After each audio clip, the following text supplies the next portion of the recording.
Over the Money Mogul. Right now? Yeah, just so you can see this. Mogul Madness is a teamwork board game in which players must work together to advance around the board, attempting to outwit and escape a money mogul, finding both clues and equipment to bring the crimes of the mogul to light. Players begin by selecting which level of mogul they would like to face during the game. Each mogul has its own unique requirements to be brought to justice. The players must collect these requirements and collectively return to go in order to win the game. If all players are sent to jail before this happens, the game is over. To set up, place player game pieces on the go equal to the number of players. Then place the money mogul game piece on go as well. Then additionally, you're going to place the clue, trap, and equipment cards on their respective places in the center of the board. Now begin. To advance, players roll a d6. Money is shared among all players, but clues and equipment are not. Each player may only use the equipment in their possession, but may share their equipment using the safe houses. Money moguls only begin to begin to move after all the players have advanced in a certain amount of spaces. That number of spaces is determined by each mogul. Players do roll for the mogul, and the moguls have no other actions except for catching players. In order to collect the requirements to beat the mogul, players can land on clue or equipment spaces. Clues spaces require a success roll. 1 through 3 is a fail, 4 through 6 is a pass. Once successfully passed, players collect a random clue. To determine how many clues are needed to beat each mogul, please look at the Mogul Madness stats. Equipment cards are gained by landing on equipment spaces. There's no need to roll for gaining an equipment cards, but you do not know if you're going to gain a swindle equipment card or a escape equipment card.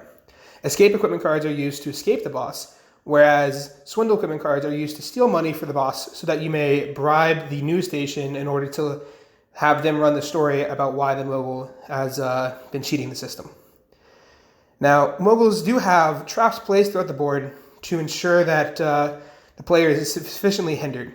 When a player lands on a traps card, simply draw a trap card and follow the directions on the trap card.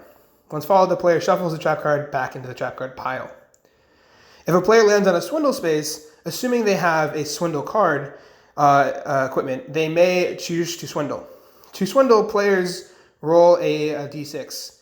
One equipment card allows the player to, means the player can only roll a 1 to successfully swindle. 2 means that a player can roll a 1 or a 2. This goes all the way up to 6. A player cannot use more than 6 equipment cards to swindle.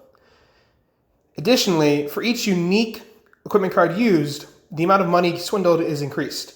So if a player uses 2 unique swindle cards, they have to roll a 1 or a 2, but instead of getting the base amount of $50, they get an additional $50 for a total of $100. Finally, players can go to jail if the boss passes them or they land in a go to jail card space or get a go to jail card.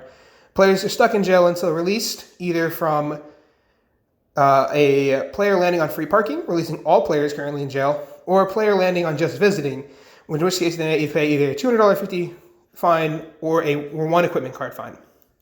Safe houses are where players may drop off and pick up equipment. It also allows players to lock in clues, no longer than be lost to trap cards. Additionally, players are untouchable on safe house spaces. The boss cannot send them to the jail while they're on the space, and the player may stay an additional turn on the space if they feel the boss is going to pass them, but they may only stay 1 additional turn. These 2 clips show players starting the game as well as the game state once the mogul has entered the game.